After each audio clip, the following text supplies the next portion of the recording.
Arthur Rimbaud, né le 20 octobre 1854 à Charleville-Mézières, en France, est l'une des figures les plus emblématiques de la poésie française du XIXe siècle. Sa vie et son œuvre sont imprégnées de rébellion, d'innovation et de mystère. Rimbaud a commencé à écrire de la poésie à un âge très précoce, et à 16 ans, il a déjà rédigé des poèmes qui allaient devenir des classiques de la littérature française. Son style poétique révolutionnaire a brisé les conventions de son époque, et il est souvent associé au mouvement symboliste. Ses poèmes sont caractérisés par leur sensualité, leur symbolisme complexe et leur exploration de l'inconscient.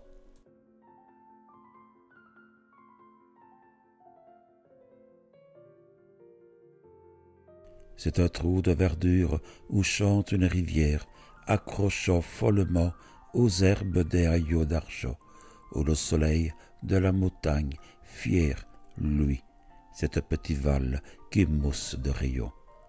Un soldat, jeune, bouche ouverte, tête nue et la nuque baignant dans le frais cresseau bleu, dort. Il est étendu dans l'herbe, sous la nue, pâle dans son hiver où la lumière pleut. Les pieds de la glaïeule, il dort, souriant comme sourirait un enfant malade. Il fait un somme. Nature berce-le chaudement. Il a froid. Les parfums ne font pas frissonner sa narine. Il dort dans le soleil, la main sur sa poitrine. Tranquille, il a 2 trous rouges au côté droit. La vie de Rimbaud est tout aussi fascinante que ses écrits. Il a eu une relation tumultueuse avec le poète Paul Verlaine, qui a été marquée par des querelles, des voyages aventureux et des poèmes influencés par leur passion tourmentée. Rimbaud a voyagé à travers l'Europe et l'Afrique, cherchant l'inspiration et une évasion de la société bourgeoise de son époque.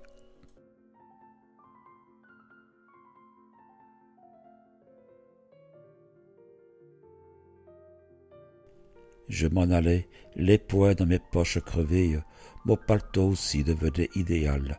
J'allais sous le ciel, muse, et j'étais au féal.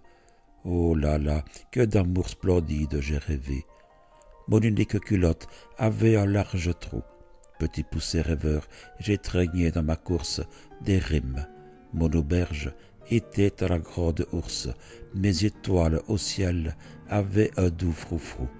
Et je les écoutais, assis au bord des routes, ces beaux soirs de septembre où je sentais des gouttes de rosée à mon front, comme un vin de vigueur, où, rimant au milieu des ombres fantastiques, comme un délire, je tirais les élastiques de mes souliers blessés, un pied près de mon cœur.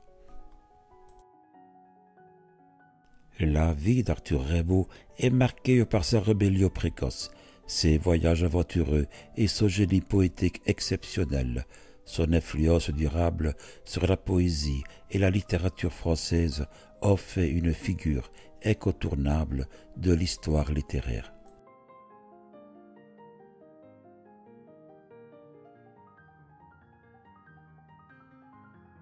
Par les soirs bleus d'été, j'irai dans les sentiers, picoté par les blés, fouler l'herbe menue. Rêveur, j'en sentirai la fraîcheur à mes pieds, je laisserai le vent baigner ma tête nue.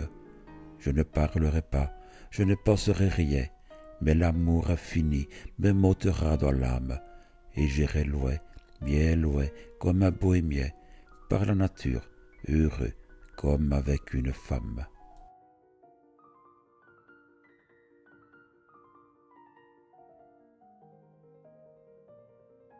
C'est un large buffet sculpté. Le chêne sombre, très vieux, a pris cet air si bon des vieilles gens. Le buffet est ouvert et verse dans son ombre, comme un flot de vin vieux, des parfums engageants. Tout plein, c'est un fouillis de vieilles vieilleries, de linge odorant et jaune, de chiffons, de femmes ou d'enfants, de dentelles flétries, de fichus de grand-mère ou sopais des griffots. C'est là qu'on trouverait les médaillots, les mèches de cheveux blancs ou bleus, les portraits, les fleurs sèches, dont le parfum se mêle à des parfums de fruits. Ô buffet du vieux temps, tu sais bien des histoires, et tu voudrais côté tes contes, et tu bruis quand s'ouvrent lentement tes grandes portes noires.